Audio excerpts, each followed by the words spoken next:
Hi all, ഒരു simple ഇൻട്രസ്റ്റിന്റെ problem നോക്കാം. A certain sum of money becomes 28,000 in a period of 4 years at 10% of simple interest. Then what is the principal amount?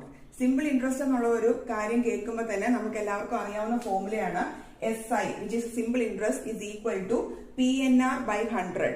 P എന്താണ്? നമ്മുടെ initial മണി deposit ചെയ്യുന്നതോ അല്ലെങ്കിൽ ബാങ്കിൽ നിന്ന് loan എടുക്കുന്നതോ original base മണി ആയിട്ട് എടുക്കുന്നതാണ് P, principal amount.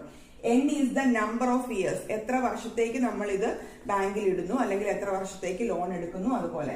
And R is the rate of interest. ഇപ്പൊ നമുക്ക് ഇതിൽ എന്താ തന്നിരിക്കുന്നത്? P ആണ് കണ്ടുപിടിക്കേണ്ടത്. മെച്യൂരിറ്റി എമൗണ്ട്, അതായത് അവസാനം at the end of 4 years എത്ര എമൗണ്ട് നമുക്ക് കിട്ടുന്നു, അതാണ് 28,000 which is given in the question. നമുക്ക് ഇതിന്റെ കൂടെ ഒരു കാര്യം കൂടി ചിന്തിക്കണം. That is the final amount. Maturity amount നമുക്ക് കിട്ടുന്നത് എന്തായിരിക്കും? പ്രിൻസിപ്പിളിന്റെ കൂടെ ഈ ഇൻട്രസ്റ്റും കൂടെ കൂട്ടുന്ന ഒരു value, that will be the final amount. ഈ രണ്ട് കാര്യങ്ങളാണ് സിമ്പിൾ ഇൻട്രസ്റ്റിന്റെ പ്രോബ്ലത്തിൽ നമുക്ക് ആലോചിച്ച് ഓർത്തു വെക്കേണ്ടത്. So the final amount is actually a sum of the initial amount which is P and the simple interest we obtain using the formula PNR by 100.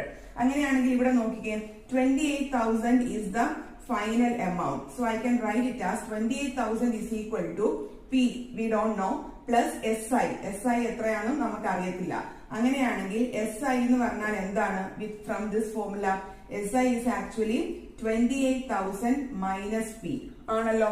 Now ഈ ഫോർമുലയില് നമുക്ക് instead of SI you can substitute the value as 28,000 minus P is equal to P into N is 4 and R is 10%. So 10 by 100.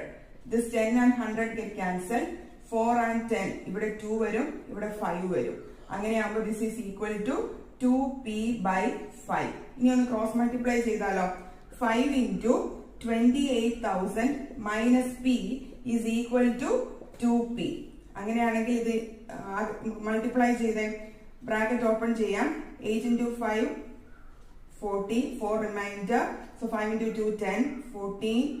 Okay, so 14,000 minus 5P is equal to 2P.